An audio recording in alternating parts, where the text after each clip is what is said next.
Senator Thune, Chief Justice Roberts, Justices of the United States Supreme Court, President Clinton, President Bush, President Obama, President Biden, Vice President Harris, and my fellow citizens.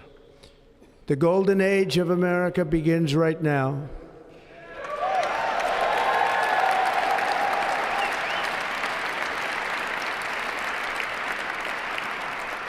From this day forward, our country will flourish and be respected again all over the world. We will be the envy of every nation, and we will not allow ourselves to be taken advantage of any longer. During every single day of the Trump administration, I will very simply put America first.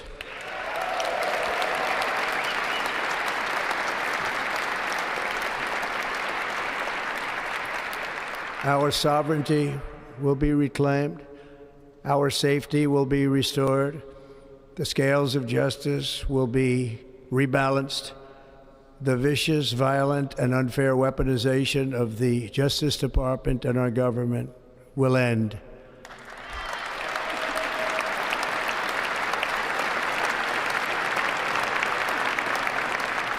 And our top priority will be to create a nation that is proud, prosperous, and free.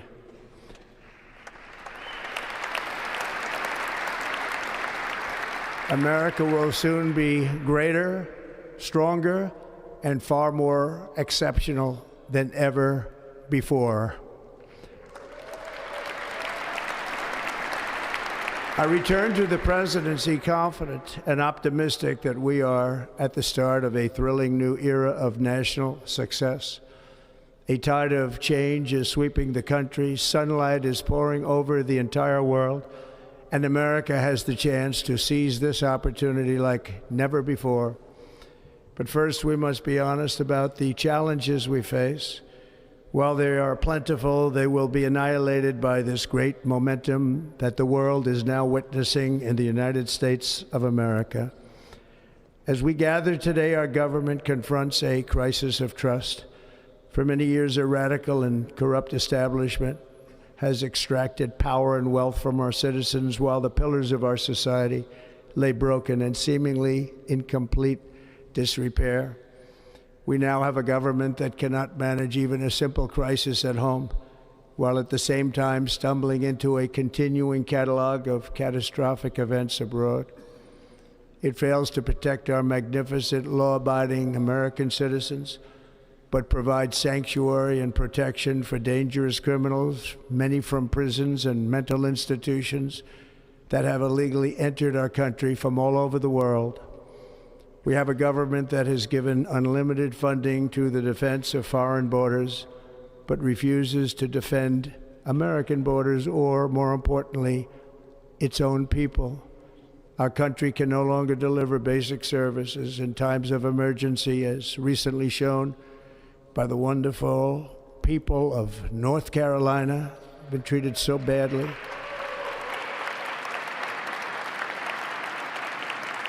And other states who are still suffering from a hurricane that took place many months ago. Or more recently, Los Angeles, where we're watching fires still tragically burn from weeks ago without even a token of defense. They're raging through the houses and communities, even affecting some of the wealthiest and most powerful individuals in our country, some of whom are sitting here right now. They don't have a home any longer. That's interesting. But we can't let this happen. Everyone is unable to do anything about it. That's going to change. We have a public health system that does not deliver in times of disaster, yet more money is spent on it than any country anywhere in the world. And we have an education system that teaches our children to be ashamed of themselves in many cases, to hate our country despite the love that we try so desperately to provide to them. All of this will change starting today, and it will change very quickly.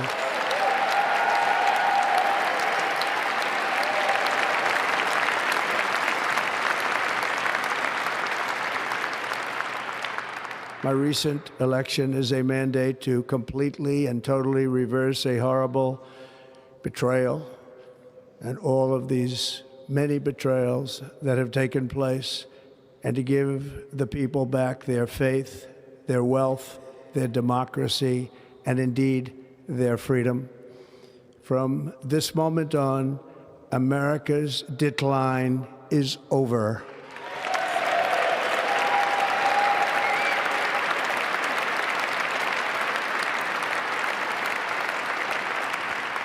Our liberties and our nation's glorious destiny will no longer be denied, and we will immediately restore the integrity, competency, and loyalty of America's government. Over the past 8 years, I have been tested and challenged more than any president in our 250-year history, and I've learned a lot along the way. The journey to reclaim our republic has not been an easy one, that I can tell you. Those who wish to stop our cause have tried to take my freedom and indeed to take my life. Just a few months ago in a beautiful Pennsylvania field, an assassin's bullet ripped through my ear. But I felt then, and believe even more so now, that my life was saved for a reason. I was saved by God to make America great again.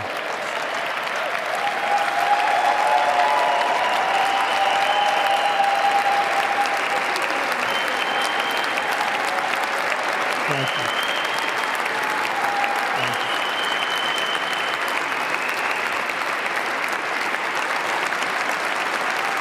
Thank you very much.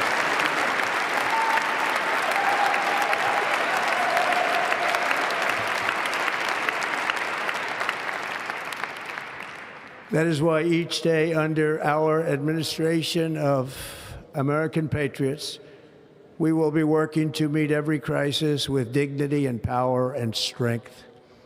We will move with purpose and speed to bring back hope, prosperity, safety, and peace for citizens of every race, religion, color, and creed. For American citizens, January 20th, 2025 is Liberation Day.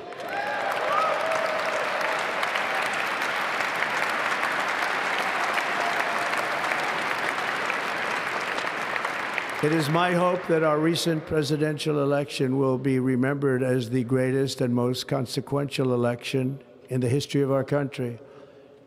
As our victory showed, the entire nation is rapidly unifying behind our agenda with dramatic increases in support from virtually every element of our society, young and old, men and women, African Americans, Hispanic Americans, Asian Americans, urban, suburban, rural, and very importantly, we had a powerful win in all 7 swing states, and the popular vote, we won by millions of people.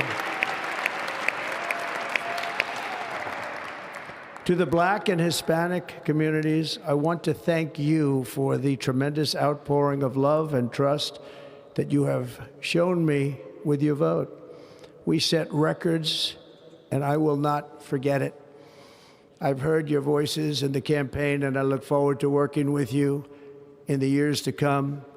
Today is Martin Luther King Day, and his honor, this will be a great honor, but in his honor, we will strive together to make his dream a reality. We will make his dream come true.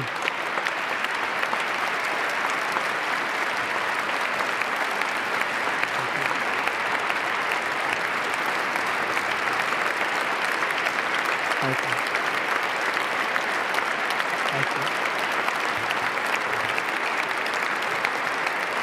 you. National unity is now returning to America, and confidence and pride is soaring like never before. In everything we do, my administration will be inspired by a strong pursuit of excellence and unrelenting success. We will not forget our country. We will not forget our Constitution, and we will not forget our God. Can't do that.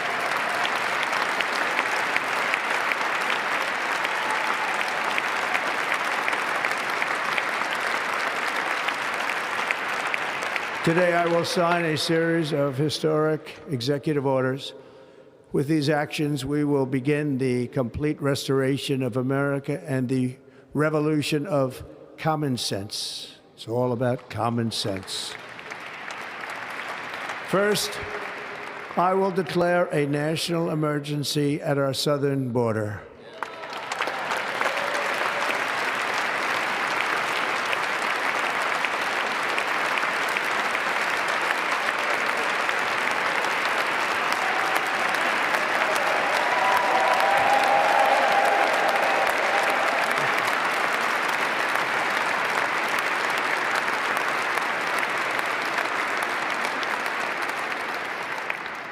All illegal entry will immediately be halted, and we will begin the process of returning millions and millions of criminal aliens back to the places from which they came. We will reinstate my Remain in Mexico policy.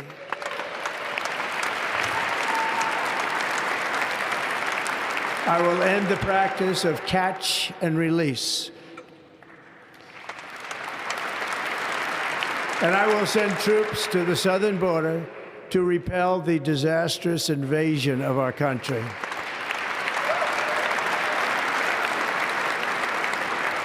Under the orders I signed today, we will also be designating the cartels as foreign terrorist organizations.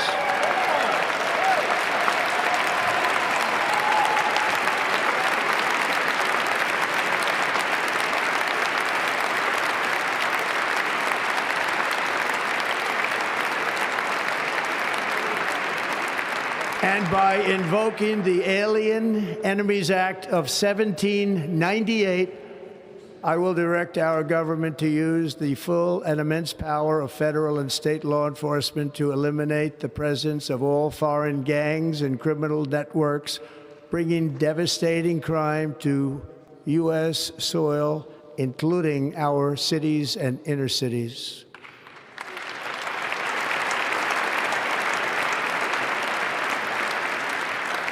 As Commander-in-Chief, I have no higher responsibility than to defend our country from threats and invasions, and that is exactly what I am going to do. We will do it at a level that nobody's ever seen before. Next, I will direct all members of my cabinet to marshal the vast powers at their disposal to defeat what was record inflation and rapidly bring down costs and prices.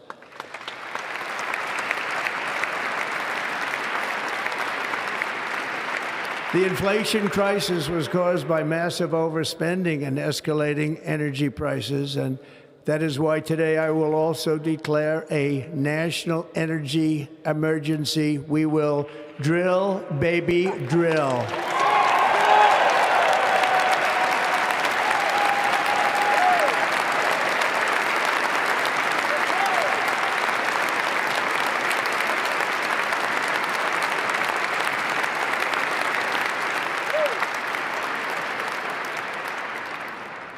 America will be a manufacturing nation once again, and we have something that no other manufacturing nation will ever have, the largest amount of oil and gas of any country on earth, and we are going to use it. We're going to use it. We will bring prices down, fill our strategic reserves up again, right to the top, and export American energy all over the world. We will be a rich nation again, and it is that liquid gold under our feet that will help to do it. With my actions today, we will end the Green New Deal, and we will revoke the electric vehicle mandate, saving our auto industry and keeping my sacred pledge to our great American auto workers.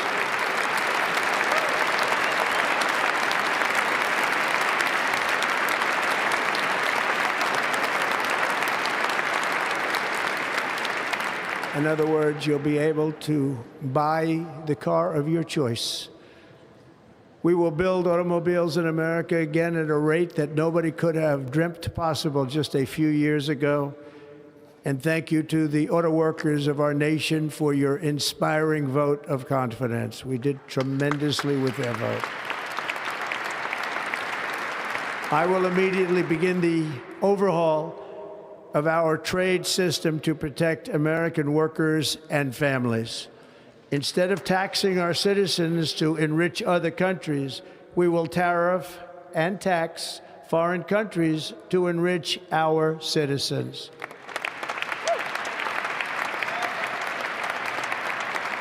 For this purpose, we are establishing the External Revenue Service to collect all tariffs, duties, and revenues. It will be massive amounts of money pouring into our Treasury, coming from foreign sources. The American dream will soon be back and thriving like never before to restore competence and effectiveness to our federal government. My administration will establish the brand new Department of Government Efficiency.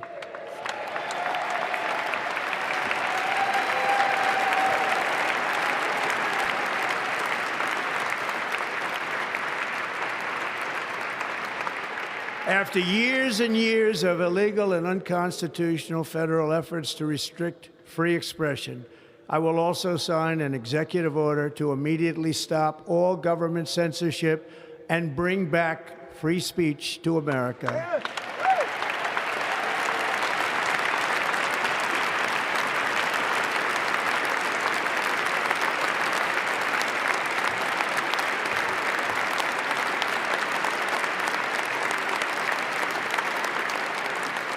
Never again will the immense power of the state be weaponized to persecute political opponents, something I know something about. We will not allow that to happen. It will not happen again. Under my leadership, we will restore fair, equal, and impartial justice under the constitutional rule of law.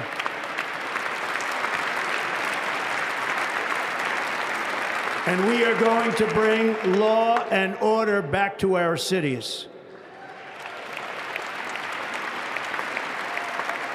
This week, I will also end the government policy of trying to socially engineer race and gender into every aspect of public and private life.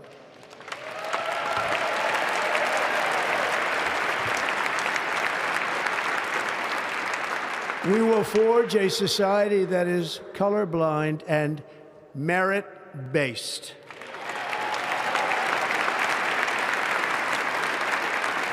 As of today, it will henceforth be the official policy of the United States government that there are only two genders, male and female.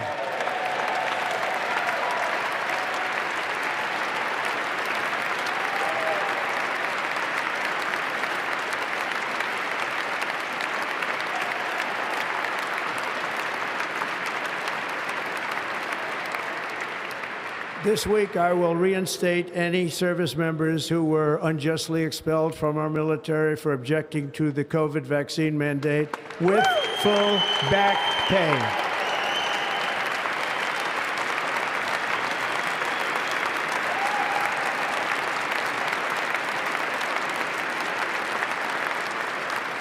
And I will sign an order to stop our warriors from being subjected to radical political theories and social experiments while on duty. It's going to end immediately. Our armed forces will be freed to focus on their sole mission, defeating America's enemies.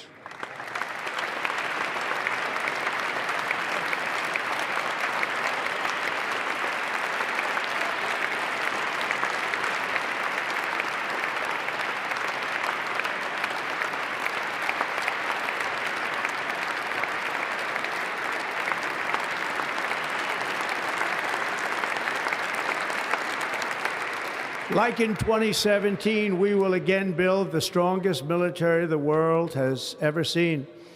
We will measure our success not only by the battles we win, but also by the wars that we end, and perhaps most importantly, the wars we never get into.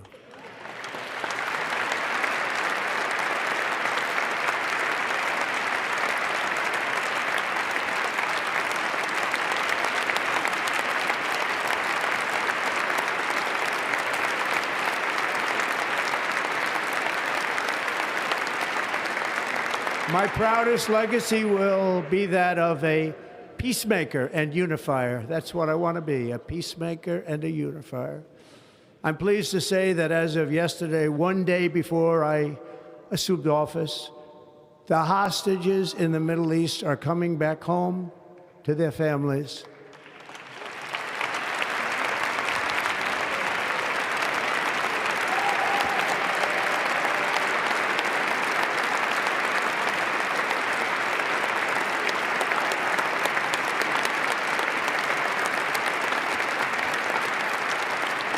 Thank you. America will reclaim its rightful place as the greatest, most powerful, most respected nation on earth, inspiring the awe and admiration of the entire world. A short time from now, we are going to be changing the name of the Gulf of Mexico to the Gulf of America, and we will restore the name of a great president, William McKinley, to Mount McKinley, where it should be and where it belongs.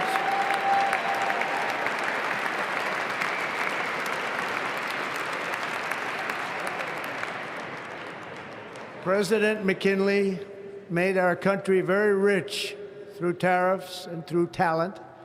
He was a natural businessman and gave Teddy Roosevelt the money for many of the great things he did, including the Panama Canal, which has foolishly been given to the country of Panama after the United States. The United States, I mean, think of this, spent more money than ever spent on a project before and lost 38,000 lives in the building of the Panama Canal.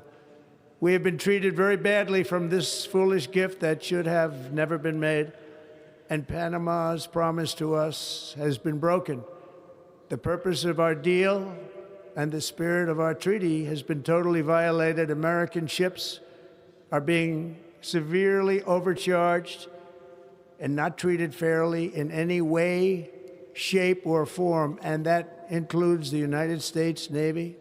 And above all, China is operating the Panama Canal, and we didn't give it to China, we gave it to Panama, and we're taking it back.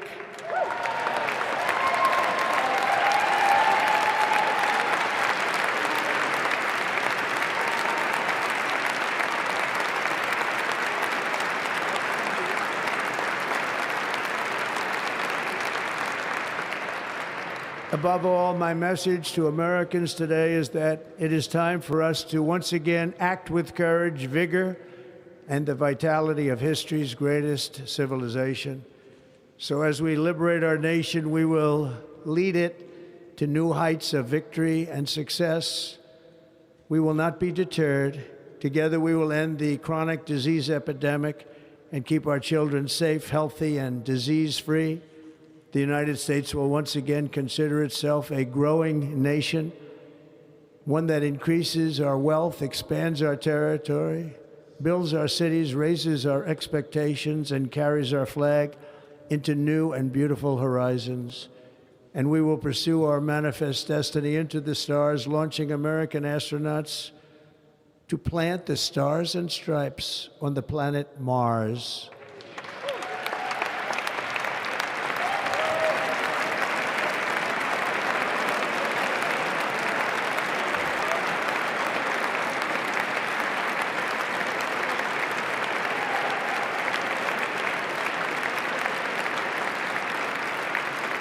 Ambition is the lifeblood of a great nation, and right now our nation is more ambitious than any other. There's no nation like our nation. Americans are explorers, builders, innovators, entrepreneurs, and pioneers. The spirit of the frontier is written into our hearts. The call of the next great adventure resounds from within our souls. Our American ancestors turned a small group of colonies on the edge of a vast continent into a mighty republic of the most extraordinary citizens on earth. No one comes close. Americans pushed thousands of miles through a rugged land of untamed wilderness. They crossed deserts, scaled mountains, braved untold dangers, won the Wild West, ended slavery, rescued millions from tyranny, lifted billions from poverty, harnessed electricity, split the atom, launched mankind into the heavens, and put the universe of human knowledge into the palm of the human hand. If we work together, there is nothing we cannot do and no dream we cannot achieve. Many people thought it was impossible for me to stage such a historic political comeback. But as you see today, here I am. The American people have spoken.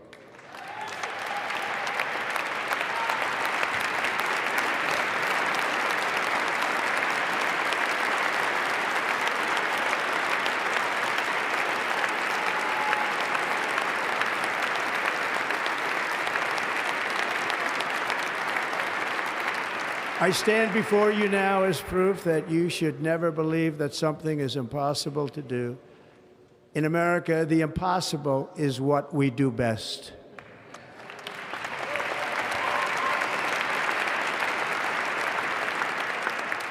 From New York to Los Angeles, from Philadelphia to Phoenix, from Chicago to Miami, from Houston to right here in Washington, D.C., our country was forged and built by the generations of patriots who gave everything they had for our rights and for our freedom.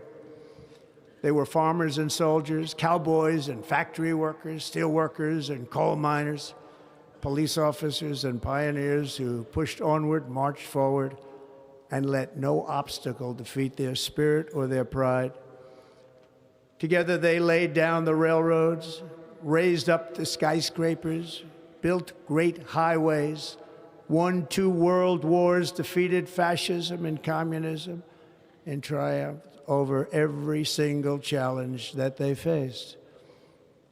After all we have been through together, we stand on the verge of the 4 greatest years in American history. With your help, we will restore America promise, and we will rebuild the nation that we love, and we love it so much. We are one people, one family, and one glorious nation under God. So to every parent who dreams for their child, and every child who dreams for their future, I am with you, I will fight for you, and I will win for you. We're going to win like never before.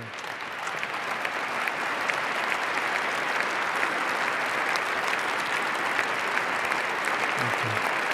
Thank you.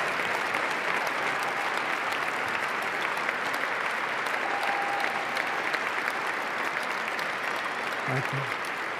Thank you.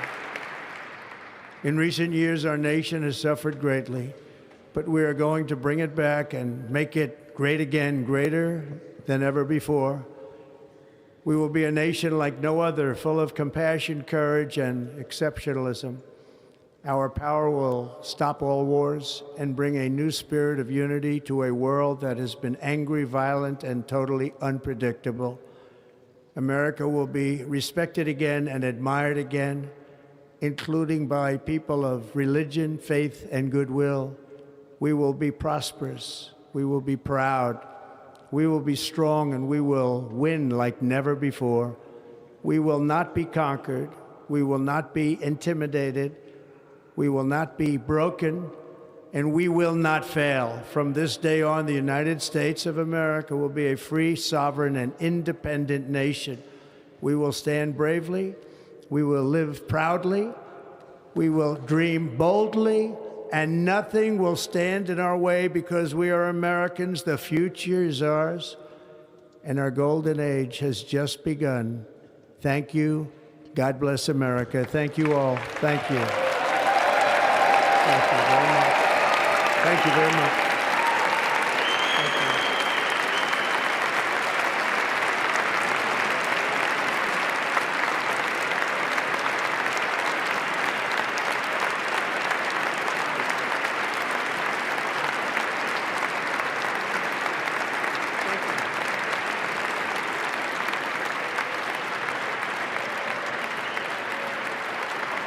President Trump, he was encouraging Congress this week to pass his newly unveiled health care plan. It's aimed at slashing costs for you and includes increased funding for rural areas as part of the big, beautiful bill. It will create more competition, more transparency. It will expand health savings accounts for all Americans and send money to health savings accounts instead of to big insurance companies. And Trump sent letters to 17 of the world's biggest prescription drug makers last week, calling on them to reduce prices on some products to much lower levels. The president wants these companies to provide the most favored nation drug pricing for Medicare, Medicaid, and commercial customers. Under this policy, drug makers would have to basically index some of their medications to the lowest drug price in these comparative countries. The president has said enough global freeloading. We should not be paying 3 times more for the exact same medication in the same box, made in the same factories. Moments ago, President Trump launched Trump RX. It allows you to bypass the middlemen of healthcare and purchase drugs directly from those who make these drugs. This is healthcare reform. If you want to see prices come down by 80-90%, not 1 or 2%, then this is the path we've got to go. Nobody was bold enough and had the fortitude to take it on until President Trump.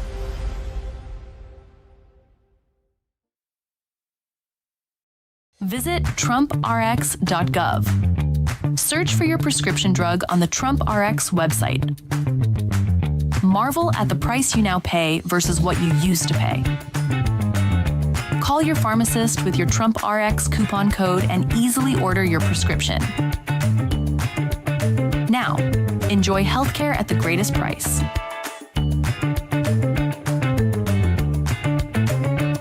Having almost 20 million illegal immigrants come into our country has compromised our national security. These are not people here looking for a better life. If they had obeyed the law, stayed in their countries, and did it correctly, children wouldn't be dying. We are the face of why there is becoming change. I would just tell my daughter that I love her very much. I'm sure she's looking down, smiling, and saying, "Go, Mom." President Trump, thank you.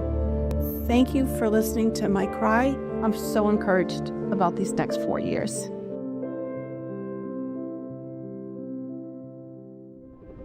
The U.S. Navy has always been the iron will of a proud and mighty nation, pushing forward through the currents and through the spray of raging combat and the fog of naval war.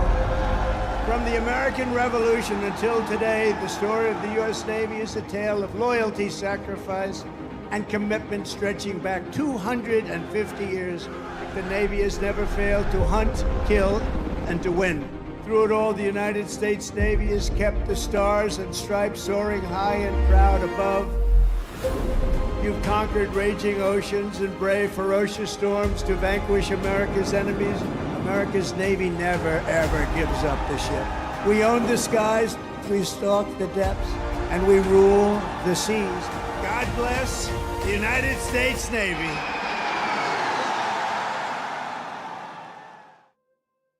Please welcome the 79th U.S. Secretary of the Treasury, Scott Bessent. This year, we celebrate the 250th anniversary of the greatest nation on earth. Enter Trump account, the desire to empower our children and build a better America. By giving each newborn citizen a material stake, Trump accounts are a generational down payment on the American dream. I invite everyone to join us in this mission of making every American an asset owner. Thank you all for being here today. Speaker Johnson, Vice President Vance, the First Lady of the United States,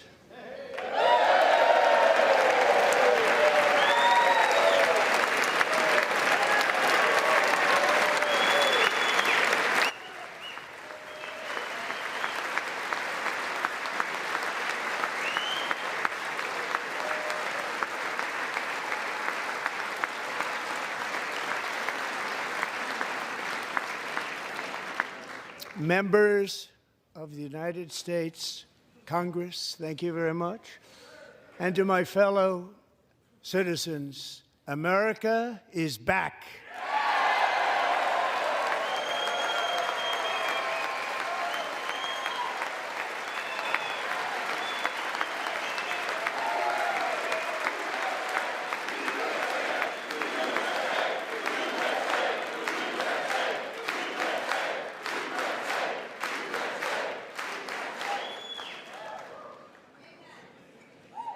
6 weeks ago, I stood beneath the dome of this Capitol and proclaimed the dawn of the golden age of America. From that moment on, it has been nothing but swift and unrelenting action to usher in the greatest and most successful era in the history of our country. We have accomplished more in 43 days than most administrations accomplished in 4 years or 8 years, and we are just getting started.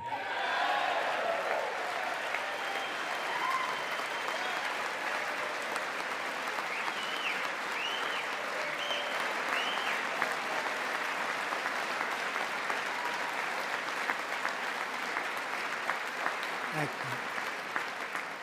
I return to this chamber tonight to report that America's momentum is back, our spirit is back, our pride is back, our confidence is back, and the American dream is surging bigger and better than ever before.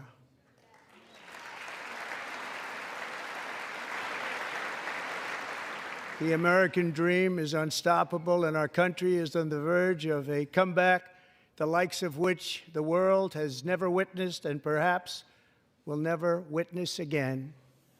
There's never been anything like it. The presidential election of November 5th was a mandate like has not been seen in many decades. We won all 7 swing states, giving us an electoral college victory of 312 votes.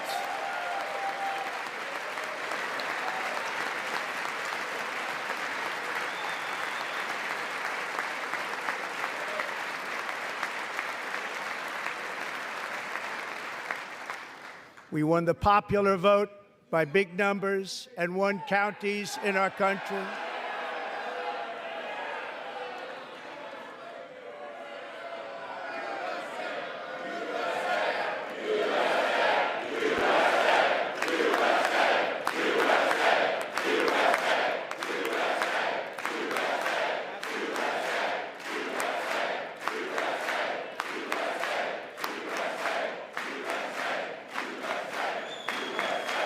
And won counties in our country, 2,700 to 525, on a map that reads almost completely red for Republican.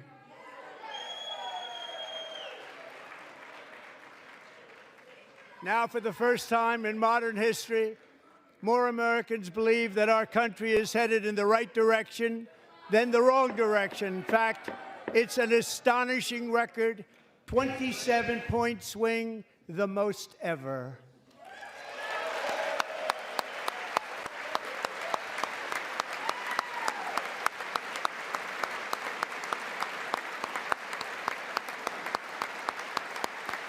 Likewise, small business optimism saw its single largest one-month gain ever recorded, Mr. President. A 41-point jump.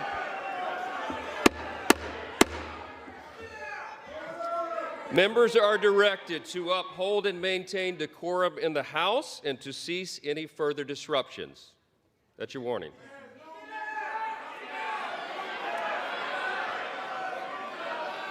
Members are engaging in willful and continuing breach of decorum, and the chair is prepared to direct the Sergeant-at-Arms to restore order to the joint session.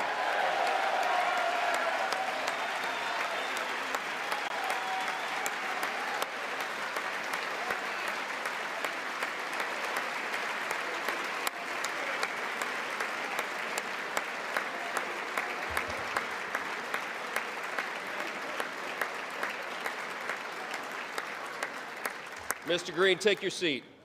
Take your seat, sir. Take your seat. Finding that members continue to engage in willful and concerted disruption of proper decorum, the chair now directs the Sergeant-at-Arms to restore order. Remove this gentleman from the chamber.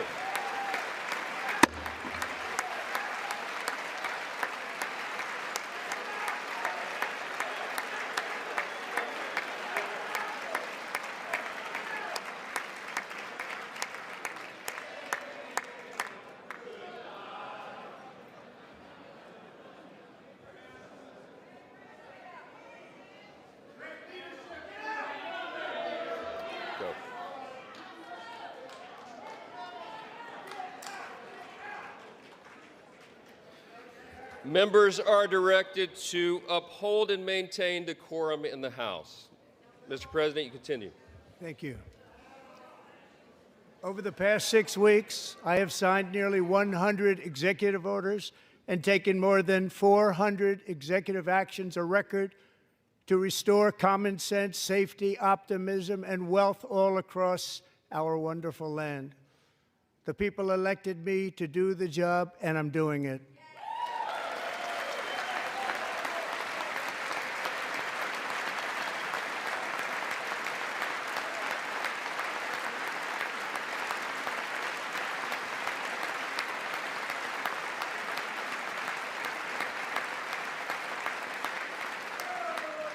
In fact, it has been stated by many that the first month of our presidency, it's our presidency, is the most successful in the history of our nation. By many.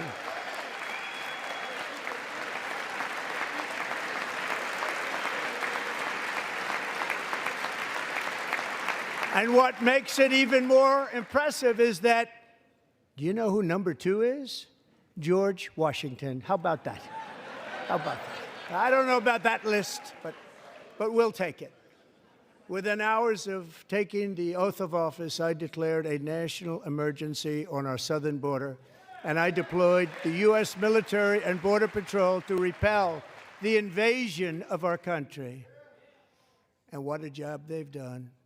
As a result, illegal border crossings last month were by far the lowest ever recorded, ever.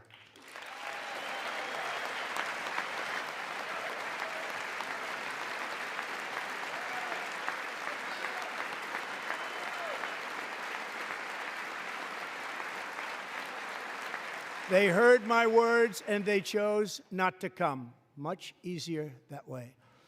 In comparison, under Joe Biden, the worst president in American history, there were hundreds of thousands of illegal crossings a month, and virtually all of them, including murderers, drug dealers, gang members, and people from mental institutions and insane asylums, were released into our country. Who would want to do that? This is my 5th such speech to Congress. And once again, I look at the Democrats in front of me, and I realize there is absolutely nothing I can say to make them happy or to make them stand or smile or applaud. Nothing I can do.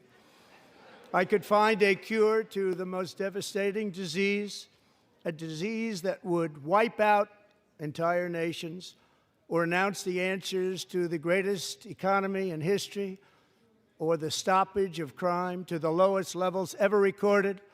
And these people sitting right here will not clap, will not stand, and certainly will not cheer for these astronomical achievements. They won't do it, no matter what. Five times I've been up here. It's very sad, and it just shouldn't be this way.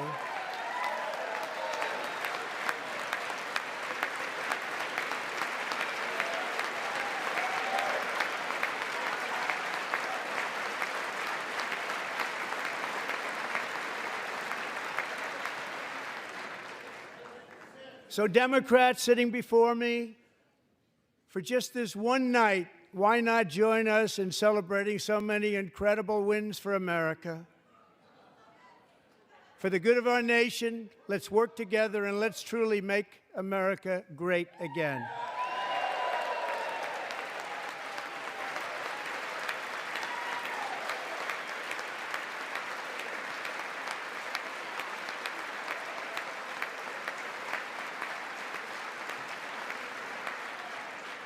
Every day, my administration is fighting to deliver the change America needs to bring a future that America deserves, and we're doing it. This is a time for big dreams and bold action. Upon taking office, I imposed an immediate freeze on all federal hiring, a freeze on all new federal regulations, and a freeze on all foreign aid.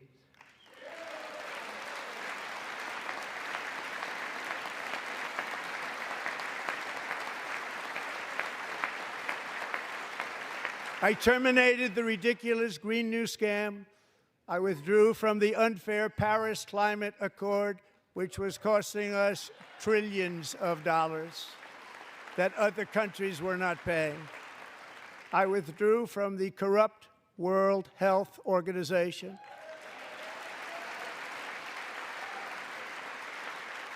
And I also withdrew from the anti-American UN Human Rights Council.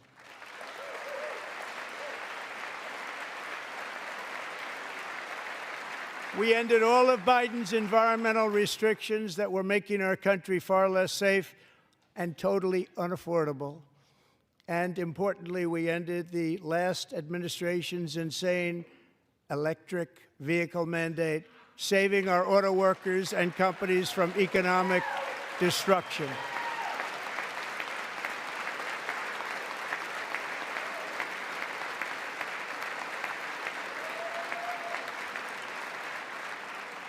To unshackle our economy, I have directed that for every one new regulation, 10 old regulations must be eliminated, just like I did in my very successful first term.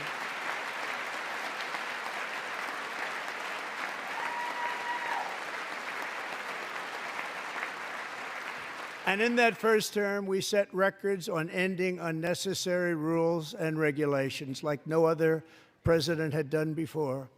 We ordered all federal workers to return to the office. They will either show up for work in person or be removed from their job.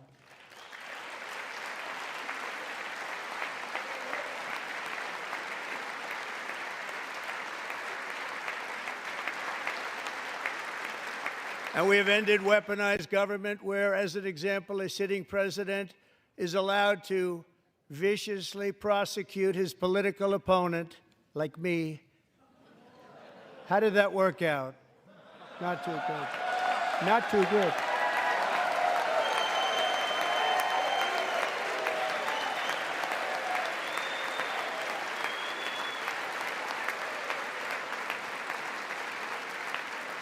And I have stopped all government censorship and brought back free speech in America. It's back.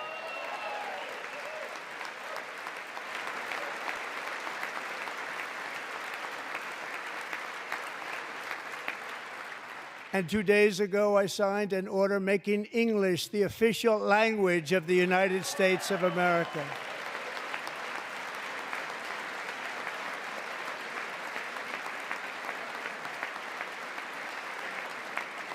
I renamed the Gulf of Mexico the Gulf of America.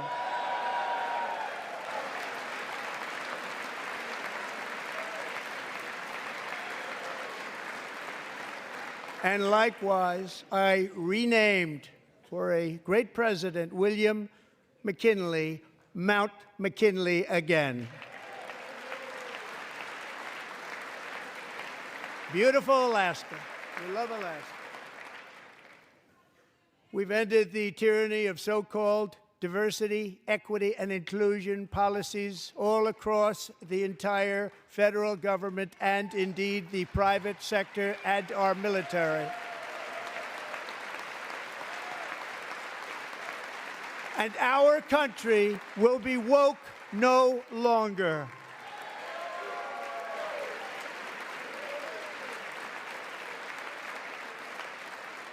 We believe that whether you are a doctor, an accountant, a lawyer, or an air traffic controller, you should be hired and promoted based on skill and competence, not race or gender.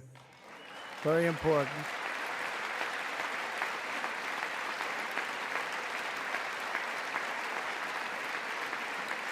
You should be hired based on merit.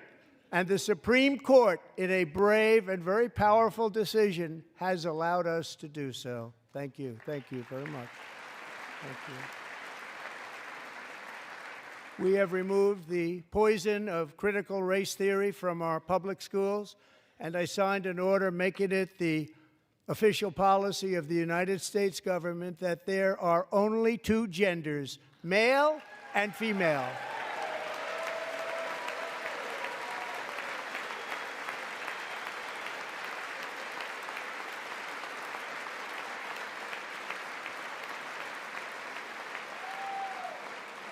I also signed an executive order to ban men from playing in women's sports.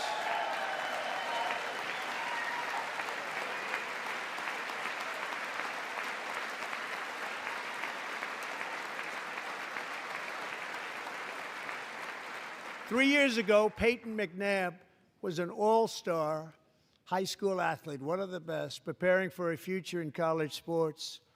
But when her girls' volleyball match was invaded by a male, he smashed the ball so hard in Peyton's face, causing traumatic brain injury, partially paralyzing her right side and ending her athletic career. It was a shot like she's never seen before. She's never seen anything like it.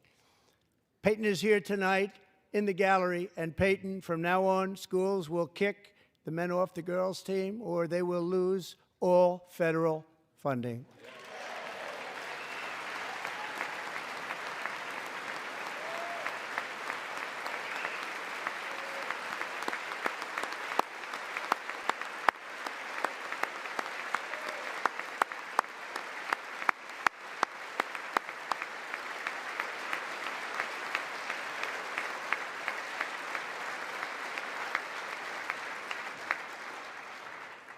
And if you really want to see numbers, just take a look at what happened in the women's boxing, weightlifting, track and field, swimming, or cycling, where a male recently finished a long-distance race 5 hours and 14 minutes ahead of a woman for a new record by 5 hours.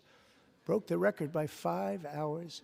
It's demeaning for women, and it's very bad for our country. We're not going to put up with it any longer.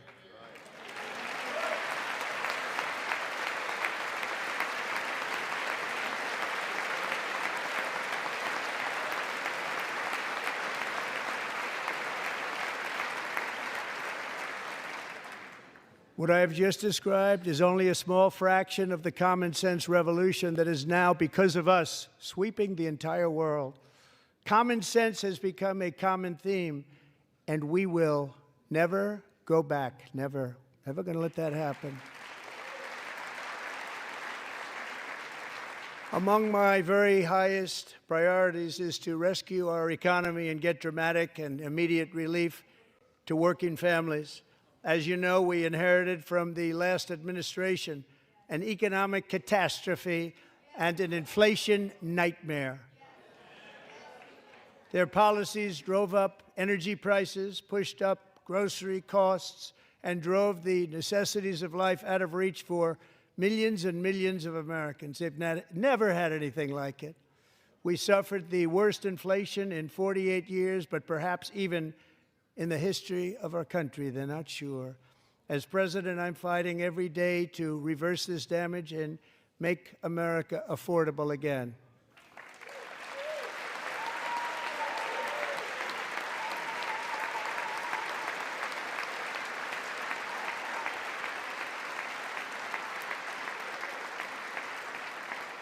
Joe Biden especially let the price of eggs get out of control.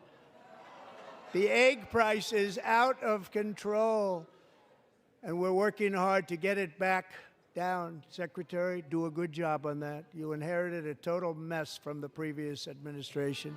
Do a good job.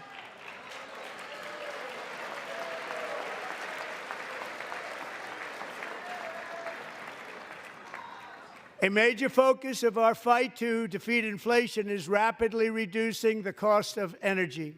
The previous administration cut the number of new oil and gas leases by 95%, slowed pipeline construction to a halt, and closed more than 100 power plants. We are opening up many of those power plants right now.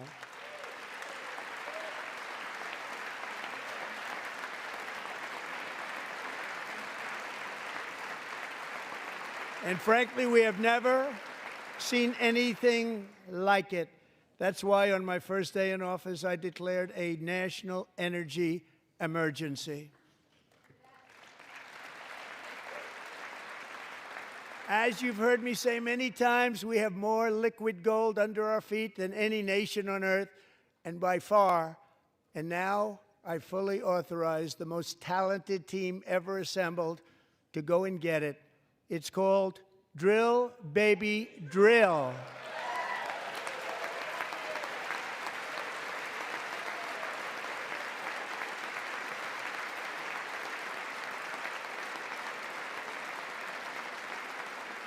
My administration is also working on a gigantic natural gas pipeline in Alaska, among the largest in the world, where Japan, South Korea, and other nations want to be our partner with investments of trillions of dollars each. There's never been anything like that one.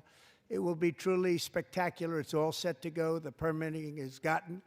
And later this week, I will also take historic action to dramatically expand production of critical minerals and rare earths here in the USA.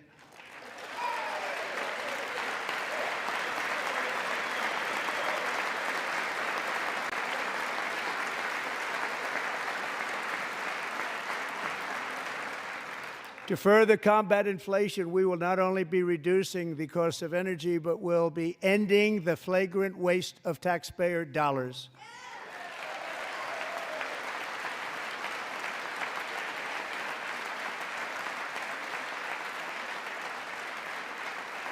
And to that end, I have created the brand new Department of Government Efficiency, DOGE. Perhaps you've heard of it. Perhaps.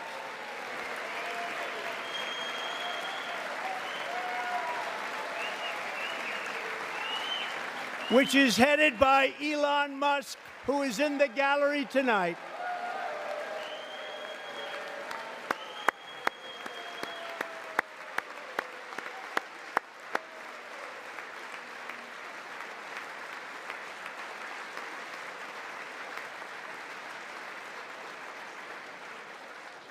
Thank you, Elon. He's working very hard. He didn't need this. He didn't need this. Thank you very much. We appreciate it. Everybody here, even this side, appreciates it, I believe. They just don't want to admit that. Just listen to some of the appalling waste we have already identified.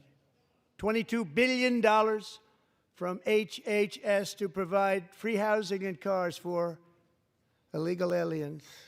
$45 million for diversity, equity, and inclusion scholarships in Burma. $40 million to improve the social and economic inclusion of sedentary migrants. Nobody knows what that is.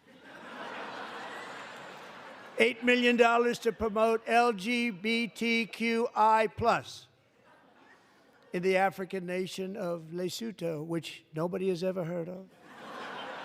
$60 million for indigenous peoples and Afro-Colombian empowerment in Central America. $60 million. $8 million for making mice transgender. This is real. $32 million for a left-wing propaganda operation in Moldova. $10 million for male circumcision in Mozambique. $20 million for the Arab Sesame Street in the Middle East. It's a program. $20 million for a program.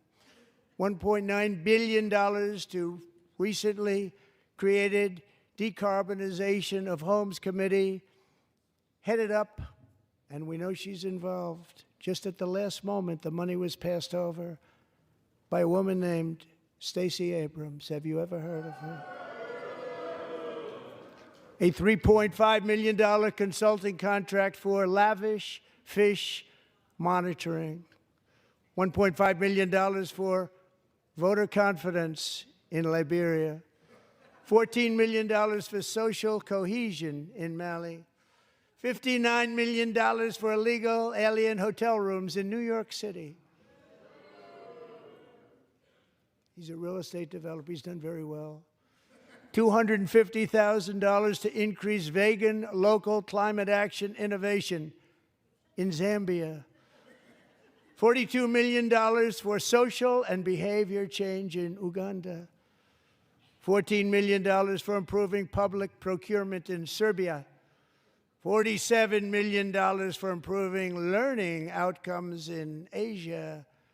Asia's doing very well with learning. I don't know what we're doing. We should use it ourselves.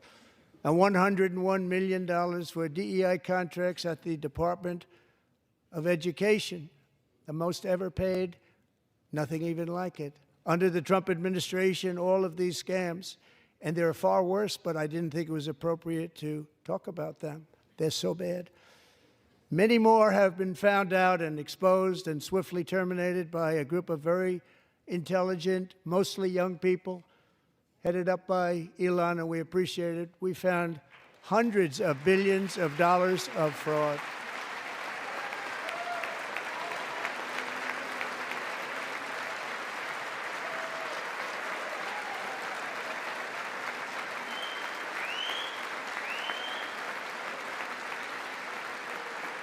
And we've taken back the money and reduced our debt to fight inflation and other things.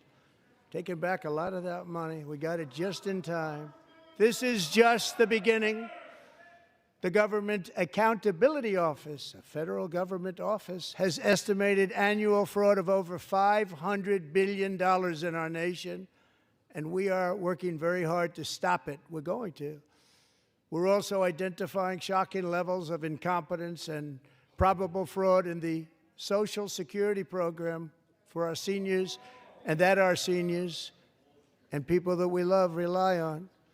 Believe it or not, government databases list 4.7 million Social Security members from people aged 100 to 109 years old.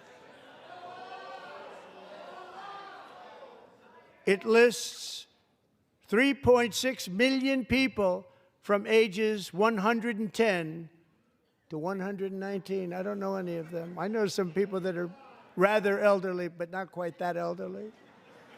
3.47 million people from ages 120 to 129.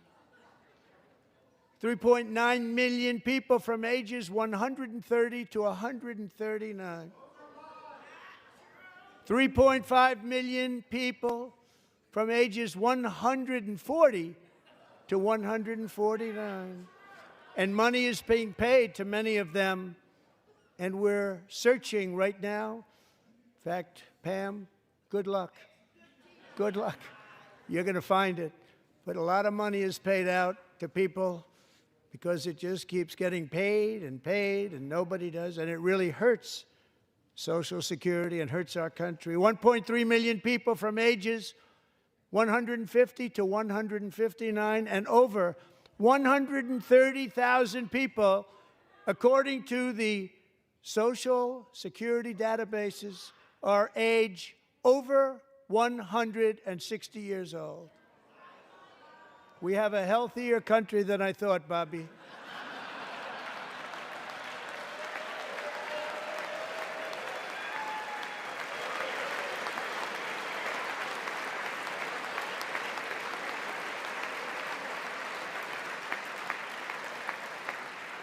Including, to finish, 1,039 people between the ages of 220 and 229, one person between the age of 240 and 249, and one person is listed at 360 years of age. More than 100 years older than our country. But we're going to find out where that money's going, and it's not going to be pretty. By slashing all of the fraud, waste, and theft we can find, we will defeat inflation, bring down mortgage rates, lower car payments and grocery prices, protect our seniors, and put more money in the pockets of American families.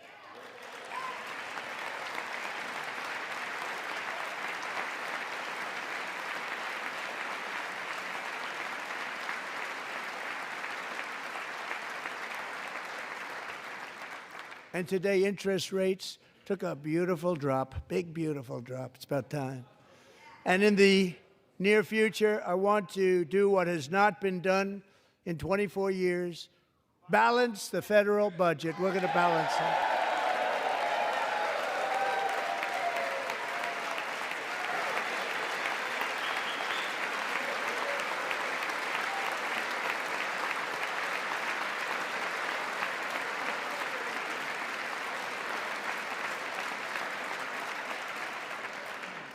With that goal in mind, we have developed in great detail what we are calling the Gold Card, which goes on sale very, very soon.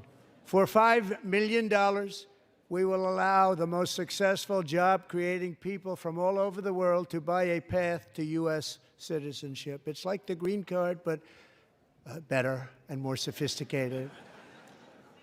And these people will have to pay tax in our country. They won't have to pay tax from where they came.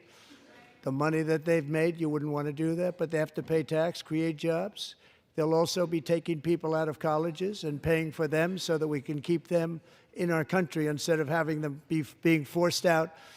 Number one, at the top school, as an example, being forced out and not being allowed to stay and create tremendous numbers of jobs and great success for a company out there. So creating people, they're going to pay a lot of money, and we're going to reduce our debt with that money.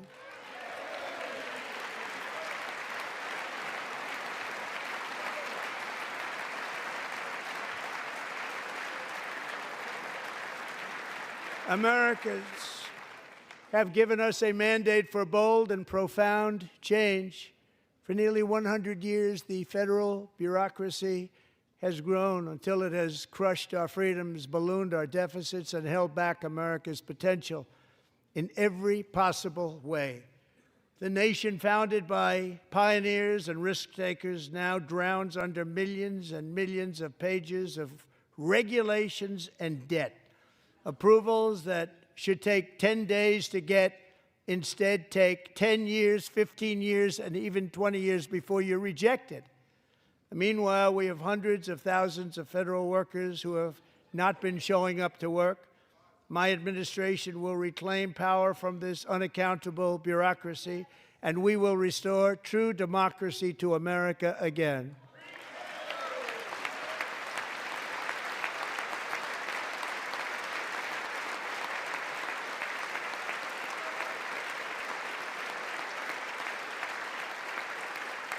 And any federal bureaucrat who resists this change will be removed from office immediately. Because we are draining the swamp. It's very simple. And the days of rule by unelected bureaucrats are over.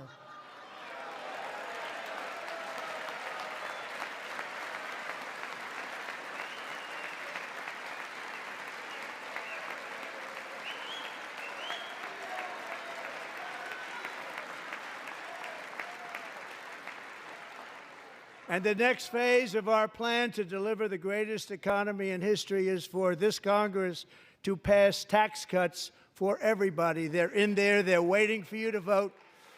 And I'm sure that the people on my right, I don't mean the Republican right, but my right here, I'm sure you're going to vote for those tax cuts, because otherwise I don't believe the people will ever vote you into office. So I'm doing you a big favor by telling you that. But I know this group is going to be voting for the tax.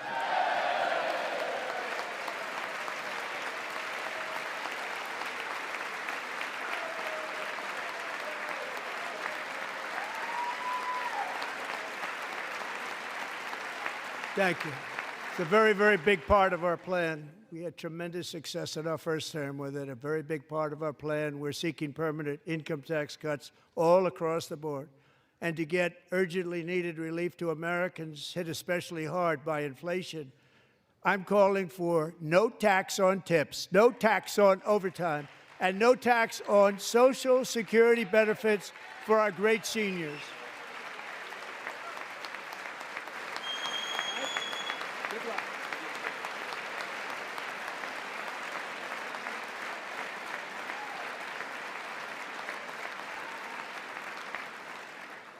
And I also want to make interest payments on car loans tax deductible, but only if the car is made in America.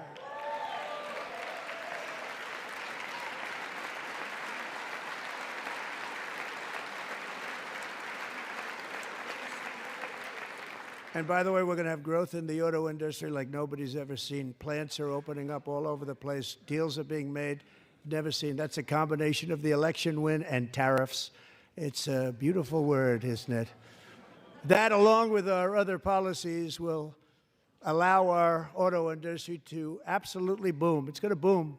Spoke to the majors today, all three, the top people, and they're so excited. In fact, already numerous car companies have announced that they will be building massive automobile plants in America, with Honda just announcing a new plant in Indiana, one of the largest anywhere in the world.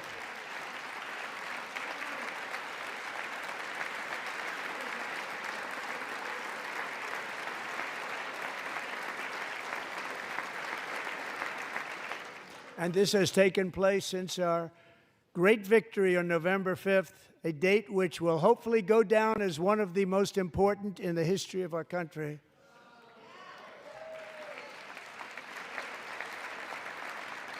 In addition, as part of our tax cuts, we want to cut taxes on domestic production and all manufacturing. And just as we did before, we will provide 100% expensing.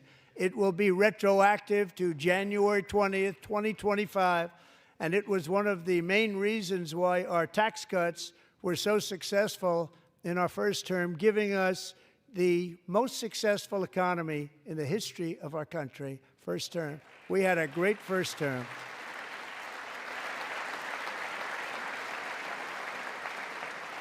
If you don't make your product in America, however, under the Trump administration, you will pay a tariff, and in some cases, a rather large one. Other countries have used tariffs against us for decades, and now it's our turn to start using them against those other countries. On average, the European Union, China, Brazil, India, Mexico, and Canada, have you heard of them? And countless other nations charge us tremendously higher tariffs than we charge them. It's very unfair. India charges us auto tariffs higher than 100%. China's average tariff on our products is twice what we charge them. And South Korea's average tariff is 4 times higher. Think of that, 4 times higher. And we give so much help militarily and in so many other ways to South Korea, but that's what happens. This is happening by friend and foe. This system is not fair to the United States and never was, and so on April 2nd, I wanted to make it April 1st, but I didn't want to be accused of April Fool's Day. That's not, just one day cost us a lot of money. But we're going to do it in April. I'm a very superstitious person. April 2nd, reciprocal tariffs kick in. And whatever they tariff us, other countries, we will tariff them. That's reciprocal, back and forth. Whatever they tax us, we will tax them. If they do non-monetary tariffs to keep us out of their market, then we will do non-monetary barriers to keep them out of our market. There's a lot of that, too. They don't even allow us in their market. We will take in trillions and trillions of dollars and create jobs like we have never seen before. I did it with China, and I did it with others, and the Biden administration couldn't do anything about it because there was so much money they couldn't do anything about it. We have been ripped off for decades by nearly every country on earth, and we will not let that happen any longer.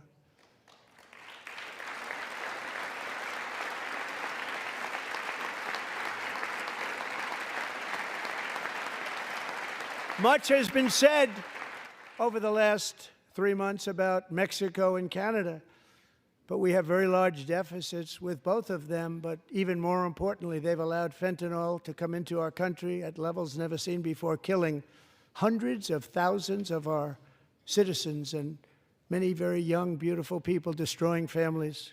Nobody's ever seen anything like it.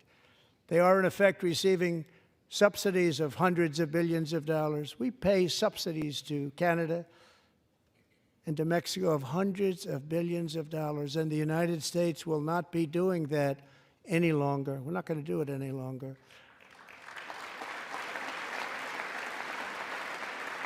Thanks to our America First policies we're putting into place, we have had $1.7 trillion of new investment in America in just the past few weeks. The combination of the election and our economic policies that people of SoftBank, one of the most brilliant anywhere in the world, announced a $200 billion investment. OpenAI and Oracle, Larry Ellison, announced $500 billion investment, which they wouldn't have done if Kamala had won.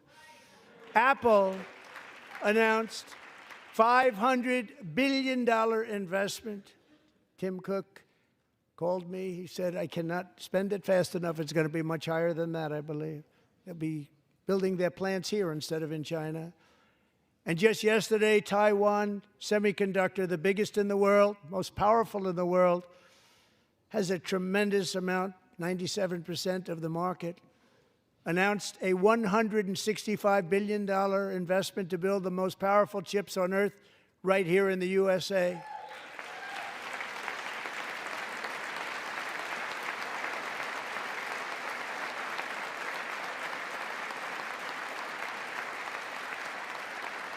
And we're not giving them any money. Your CHIPS Act is a horrible, horrible thing. We give hundreds of billions of dollars, and it doesn't mean a thing. They take our money and they don't spend it. All that meant to them, we're giving them no money. All that was important to them was they didn't want to pay the tariffs, so they came and they're building, and many other companies are coming. We don't have to give them money. We just want to protect our businesses and our people. And they will come because they won't have to pay tariffs if they build in America. So it's very amazing. You should get rid of the CHIP Act, and whatever's left over, Mr. Speaker, you should use it to reduce debt or any other reason you want to.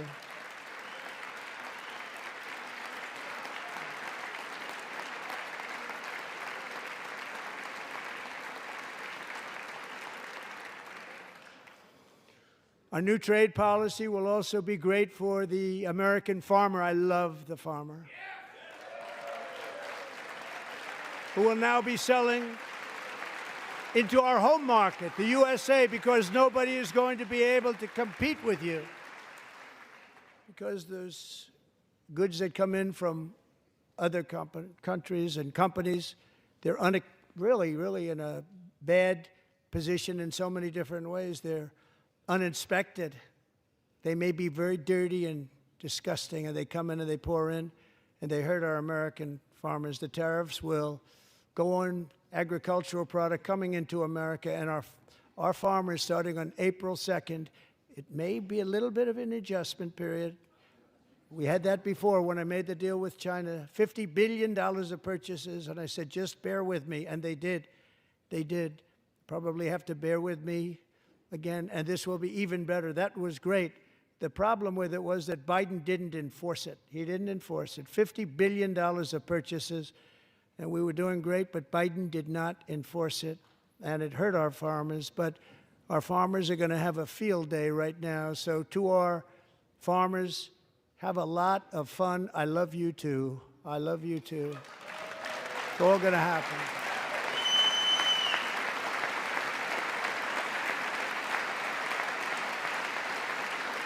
And I have also imposed a 25% tariff on foreign aluminum, copper, lumber, and steel, because if we don't have, as an example, steel and lots of other things, we don't have a military, and frankly, we just won't have a country very long.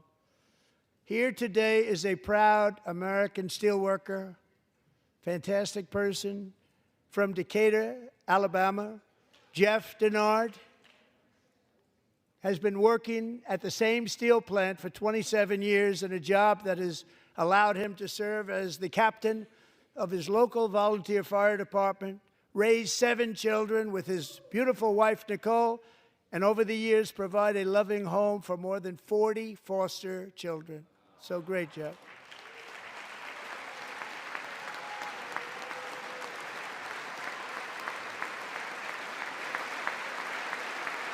Thank you, Jeff.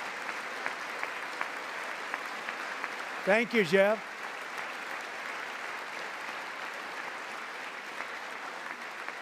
Stories like Jeff's remind us that tariffs are not just about protecting American jobs. They're about protecting the soul of our country. Tariffs are about making America rich again and making America great again, and it's happening, and it will happen rather quickly. There'll be a little disturbance, but we're okay with that. It won't be much. No, you're not. Oh. And look where Biden took us, very low, the lowest we've ever been. Jeff, I want to thank you very much, and I also want to recognize another person who has devoted herself to foster care community. She works so hard on it. A very loving person, our magnificent First Lady of the United States.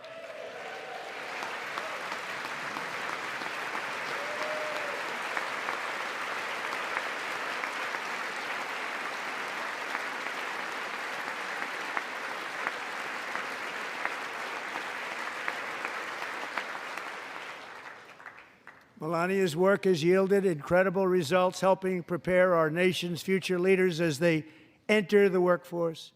Our First Lady is joined by two impressive young women, very impressive. Haley Ferguson, who benefited from the First Lady's Fostering the Future initiative and is poised to complete her education and become a teacher, and Elliston Berry, who became a victim of an illicit deepfake image produced by a peer. With Elliston's help, the Senate just passed the Take It Down Act, and this is so important. Thank you very much, John. John Thune, thank you. Stand up, John. Thank you, John.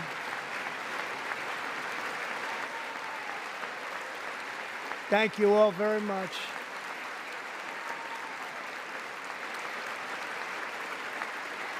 Thank you. And thank you to John Thune and the Senate. Great job. To criminalize the publication of such images online is a terrible, terrible thing. And once it passes the House, I look forward to signing that bill into law. Thank you. And I'm going to use that bill for myself, too, if you don't mind. Because nobody gets treated worse than I do online. Nobody. That's great. Thank you very much to the Senate. Thank you.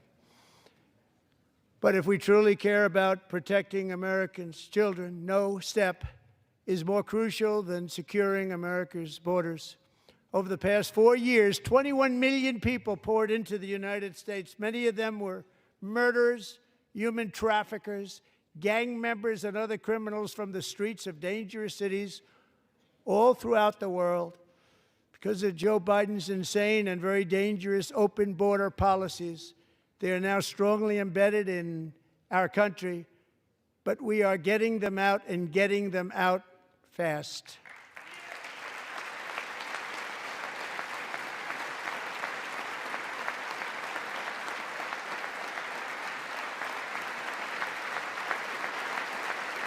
And I want to thank Tom Homan and Christy. I want to thank you and Paul of Border Patrol. I want to thank you. What a job they've all done, everybody. Border Patrol, ICE, law enforcement in general is incredible. We have to take care of our law enforcement. Have to.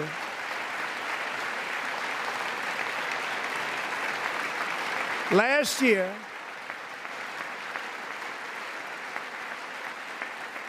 a brilliant 22-year-old nursing student named Laken Riley, the best in her class, admired by everybody, went out for a jog on the campus of the University of Georgia. That morning, Laken was viciously attacked, assaulted, beaten, brutalized, and horrifically murdered. Laken was stolen from us by a savage illegal alien gang member who was arrested while trespassing across Biden's open southern border and then set loose into the United States under the heartless policies of that failed administration. It was indeed a failed administration. He had then been arrested and released in a Democrat-run sanctuary city, a disaster, before ending the life of this beautiful young angel. With us this evening are Laken's beloved mother, Allison, and her sister, Lauren.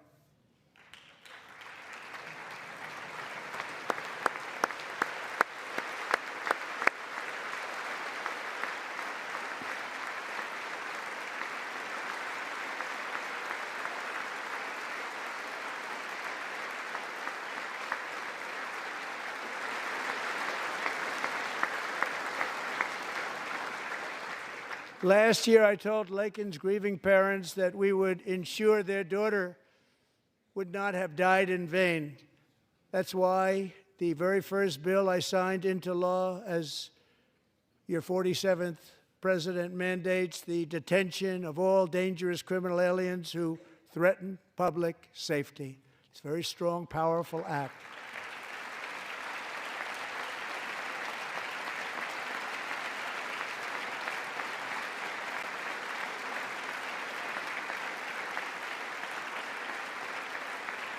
It's called the Laken-Riley Act. So Allison and Lauren, America will never, ever forget our beautiful Laken Hope Riley.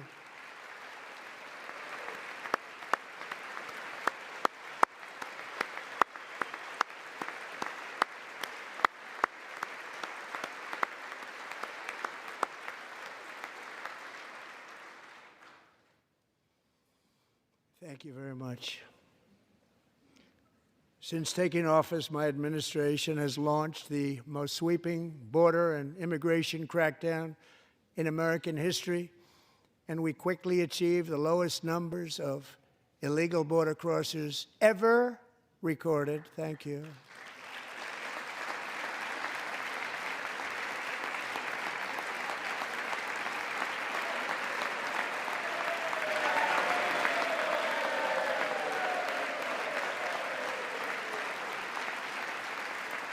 The media and our friends in the Democrat Party kept saying we needed new legislation, we must have legislation to secure the border.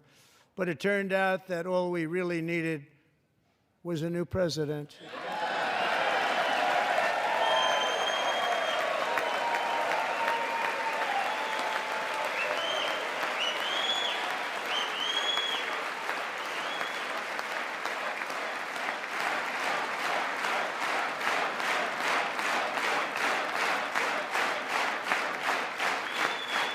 Thank you. Joe Biden didn't just open our borders, he flew illegal aliens over them to overwhelm our schools, hospitals, and communities throughout the country. Entire towns like Aurora, Colorado, and Springfield, Ohio, buckled under the weight of the migrant occupation and corruption like nobody's ever seen before. Beautiful towns destroyed. Now, just as I promised in my inaugural address, we are achieving the great liberation of America.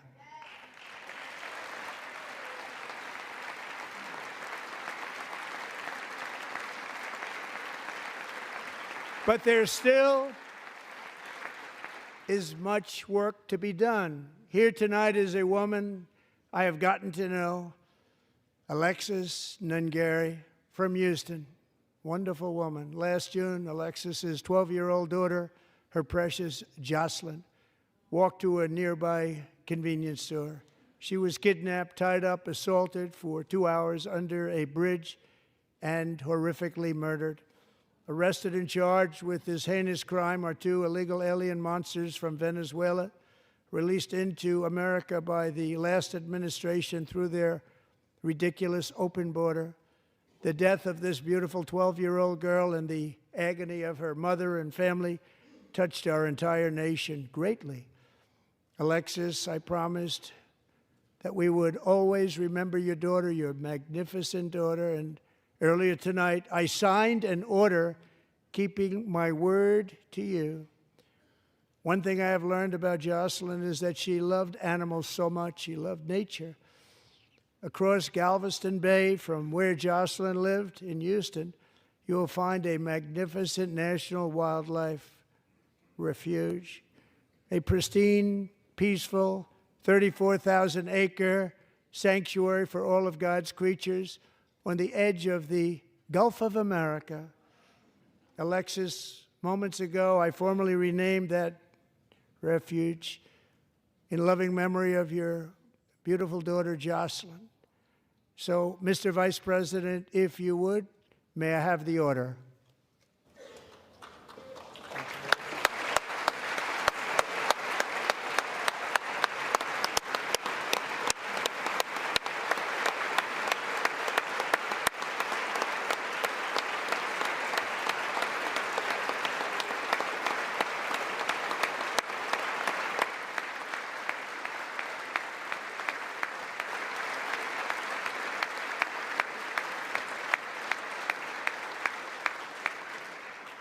Thank you very much.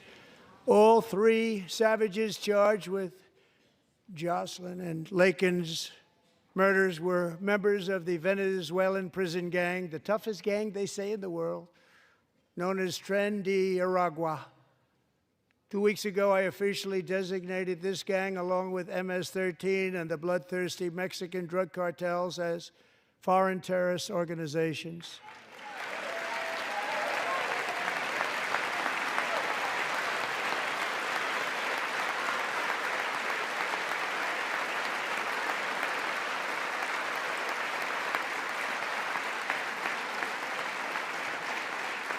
They are now officially in the same category as ISIS, and that's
Speaker Johnson, Vice President Vance, the First Lady of the United States,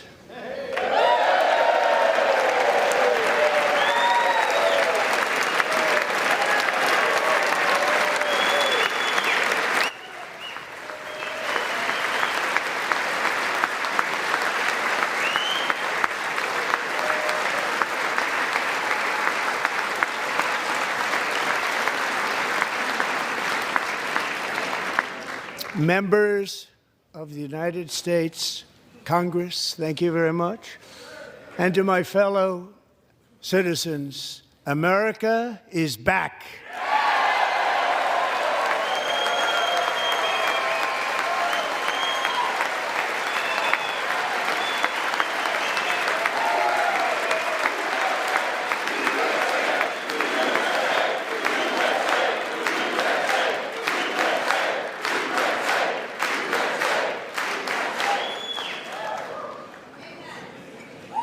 Six weeks ago, I stood beneath the dome of this Capitol and proclaimed the dawn of the golden age of America.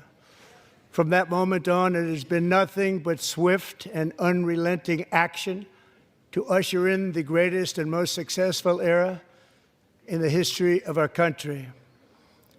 We have accomplished more in 43 days than most administrations accomplished in 4 years or 8 years, and we are just getting started.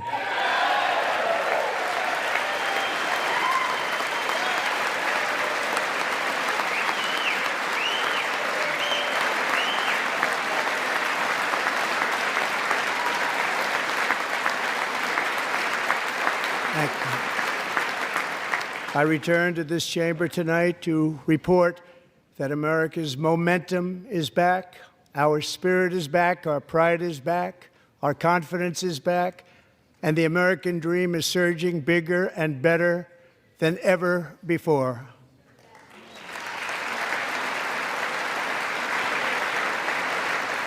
The American dream is unstoppable, and our country is on the verge of a comeback, the likes of which the world has never witnessed and perhaps will never witness again. There's never been anything like it. The presidential election of November 5th was a mandate like has not been seen in many decades. We won all 7 swing states, giving us an electoral college victory of 312 votes.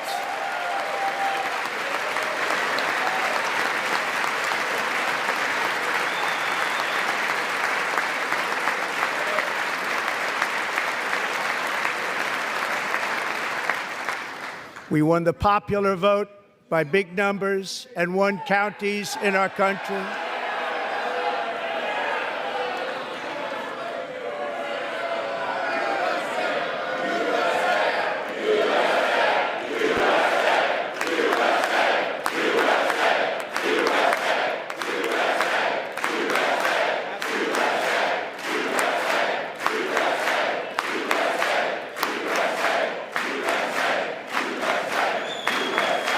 And won counties in our country, 2,700 to 525, on a map that reads almost completely red for Republican.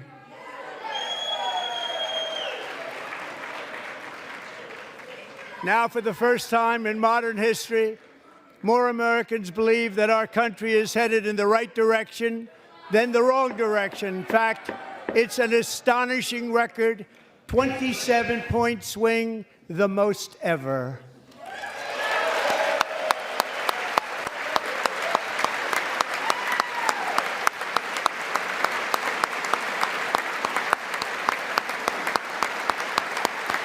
Likewise, small business optimism saw its single largest one-month gain ever recorded. Mr. President. A 41-point jump.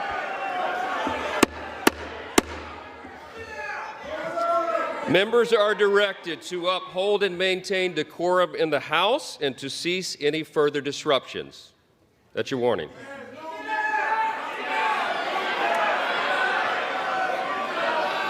Members are engaging in willful and continuing breach of decorum, and the chair is prepared to direct the Sergeant-at-Arms to restore order to the joint session.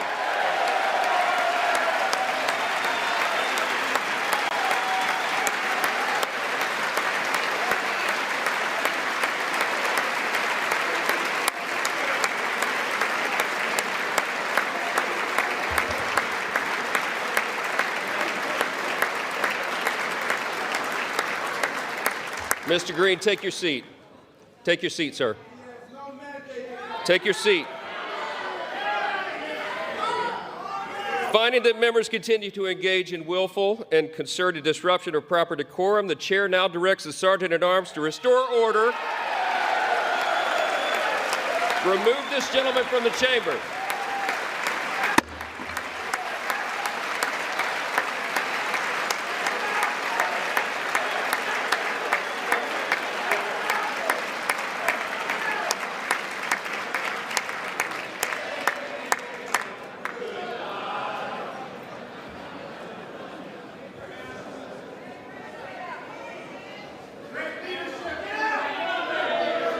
Go.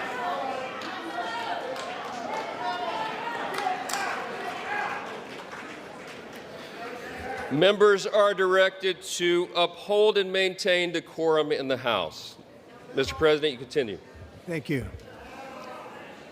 Over the past 6 weeks, I have signed nearly 100 executive orders and taken more than 400 executive actions, a record to restore common sense, safety, optimism, and wealth all across our wonderful land.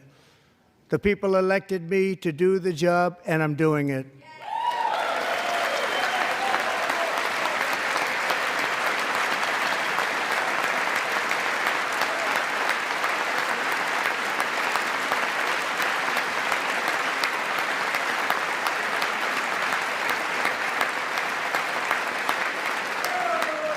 In fact, it has been stated by many that the first month of our presidency, it's our presidency, is the most successful in the history of our nation. By many.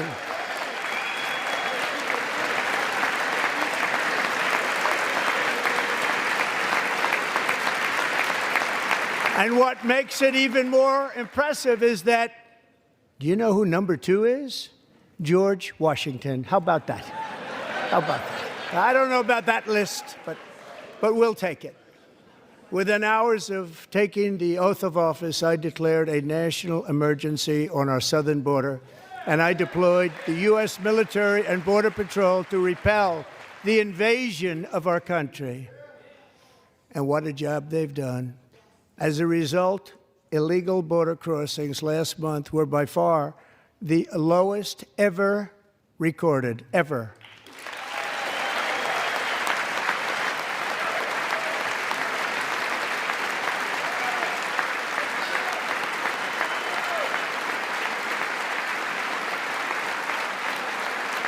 They heard my words and they chose not to come. Much easier that way. In comparison, under Joe Biden, the worst president in American history, there were hundreds of thousands of illegal crossings a month, and virtually all of them, including murderers, drug dealers, gang members, and people from mental institutions and insane asylums, were released into our country. Who would want to do that? This is my 5th such speech to Congress. And once again, I look at the Democrats in front of me, and I realize there is absolutely nothing I can say to make them happy or to make them stand or smile or applaud. Nothing I can do. I could find a cure to the most devastating disease, a disease that would wipe out entire nations, or announce the answers to the greatest economy in history, or the stoppage of crime to the lowest levels ever recorded. And these people sitting right here will not clap, will not stand, and certainly will not cheer for these astronomical achievements. They won't do it, no matter what. Five times I've been up here. It's very sad, and it just shouldn't be this way.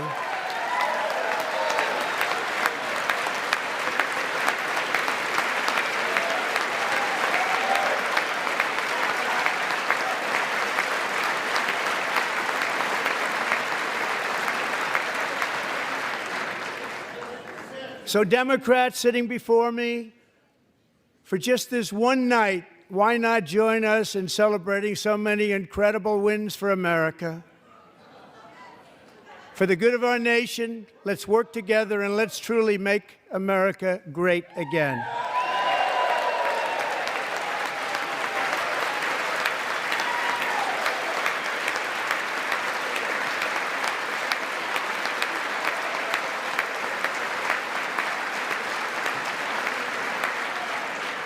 Every day, my administration is fighting to deliver the change America needs to bring a future that America deserves, and we're doing it. This is a time for big dreams and bold action. Upon taking office, I imposed an immediate freeze on all federal hiring, a freeze on all new federal regulations, and a freeze on all foreign aid.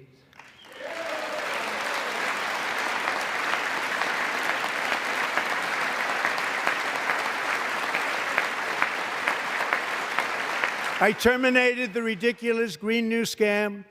I withdrew from the unfair Paris Climate Accord, which was costing us trillions of dollars that other countries were not paying.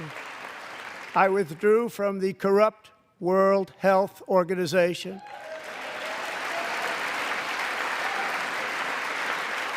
And I also withdrew from the anti-American UN Human Rights Council.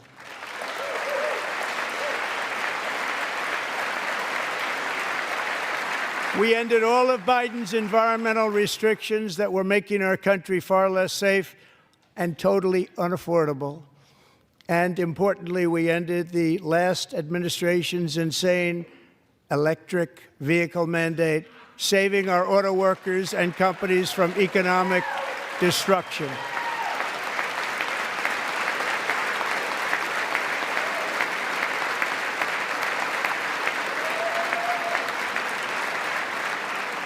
To unshackle our economy, I have directed that for every one new regulation, 10 old regulations must be eliminated, just like I did in my very successful first term.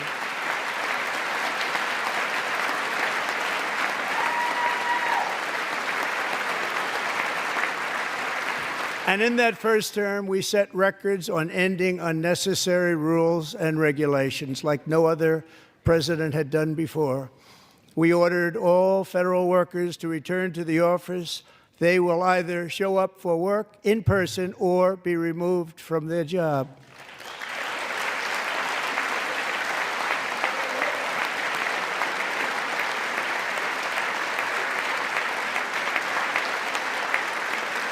And we have ended weaponized government where, as an example, a sitting president is allowed to viciously prosecute his political opponent, like me.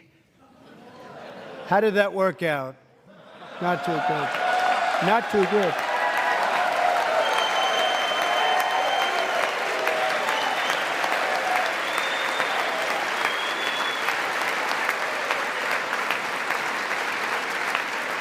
And I have stopped all government censorship and brought back free speech in America. It's back.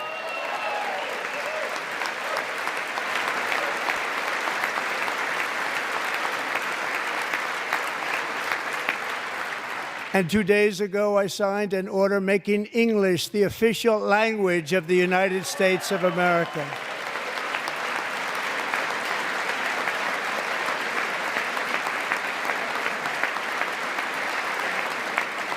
I renamed the Gulf of Mexico the Gulf of America.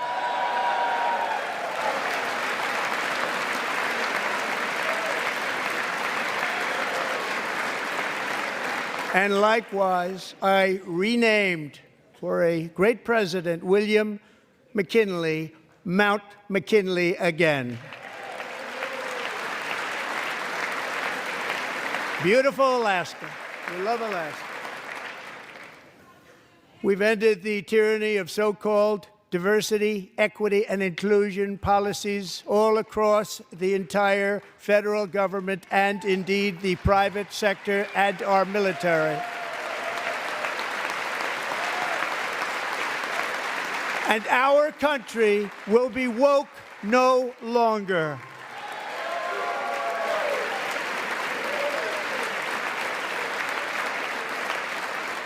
We believe that whether you are a doctor, an accountant, a lawyer, or an air traffic controller, you should be hired and promoted based on skill and competence, not race or gender. Very important.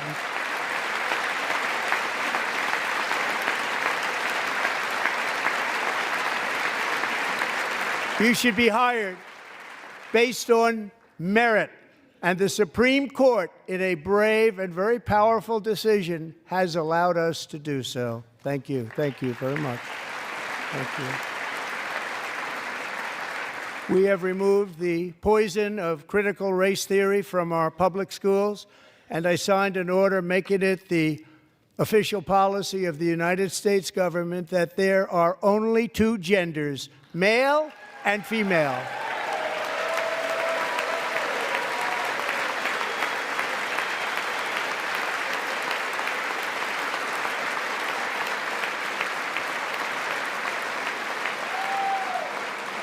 I also signed an executive order to ban men from playing in women's sports.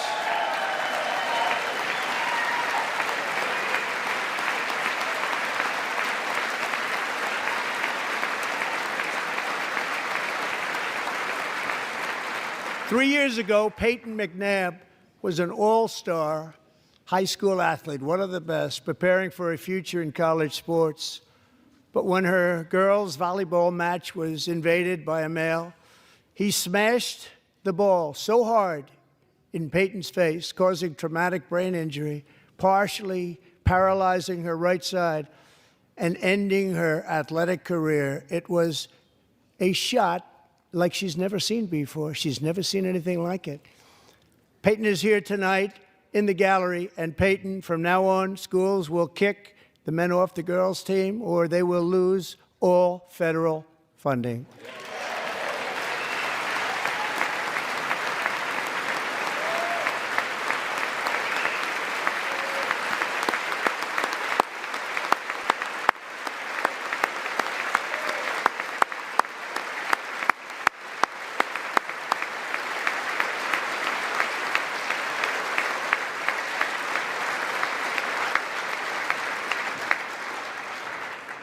And if you really want to see numbers, just take a look at what happened in the women's boxing, weightlifting, track and field, swimming, or cycling, where a male recently finished a long-distance race 5 hours and 14 minutes ahead of a woman for a new record by 5 hours. Broke the record by 5 hours. It's demeaning for women, and it's very bad for our country. We're not going to put up with it any longer.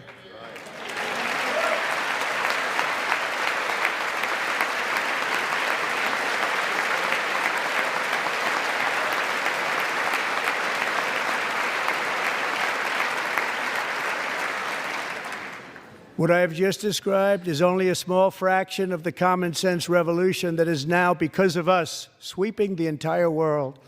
Common sense has become a common theme, and we will never go back. Never. Never going to let that happen. Among my very highest priorities is to rescue our economy and get dramatic and immediate relief to working families. As you know, we inherited from the last administration an economic catastrophe and an inflation nightmare. Their policies drove up energy prices, pushed up grocery costs, and drove the necessities of life out of reach for millions and millions of Americans. They've never had anything like it.